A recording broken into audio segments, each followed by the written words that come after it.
Imagine a ship, the USS Progressive, sailing through treacherous waters. On board, workers from all walks of life, toiling day and night, keeping the ship afloat. But what happens when these very workers get injured? Are they cared for, or do they simply become excess weight, tossed overboard into the cold, uncaring sea? Welcome aboard the journey of the USS Progressive, a metaphorical vessel that mirrors the state of workers' compensation laws in the United States.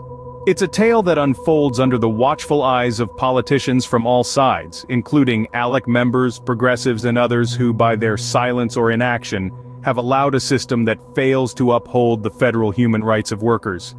Imagine the likes of Senator Sanders, Patty Murray, U.S. Representatives Rick Larsen and Pramila Jayapal, Green Party candidate Jason Call, and Seattle socialist Sawant.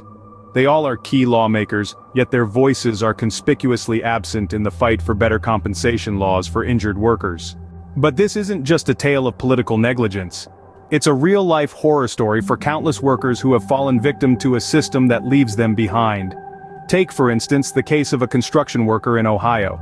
He fell from a scaffold, and instead of receiving adequate compensation to cover his medical bills and lost wages, he was left grappling with a system that seemed designed to deny him his rights. Or consider the story of a nurse in California who contracted a debilitating illness from her workplace.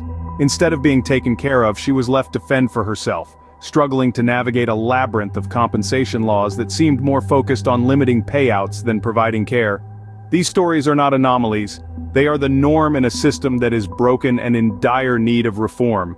The USS Progressive, filled to the brim with hardworking individuals, is sinking under the weight of these failures. And as it sinks, it pulls down with it the lives and livelihoods of those who have given their all to keep it afloat.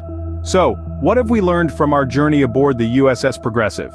Firstly, that the current workers' compensation laws in the United States are failing to protect injured workers, leaving them to deal with the financial and emotional fallout of their injuries.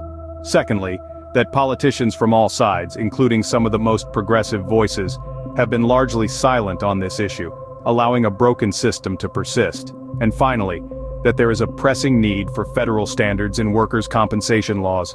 Without these standards, injured workers will continue to be tossed overboard, left to sink or swim in a sea of bureaucracy and neglect. As we disembark from the USS Progressive, it's time to ask ourselves, what can be done to right this ship? The answer lies not in a single solution, but in a collective effort to demand better from those in power, to hold them accountable for their actions, or inaction, and to fight for the rights and protections that every worker deserves. So as we step off this ship, let's not forget the lessons it has taught us. And let's hope that, by the time we board again, the USS Progressive is no longer a ship of horror, but a beacon of hope for all workers.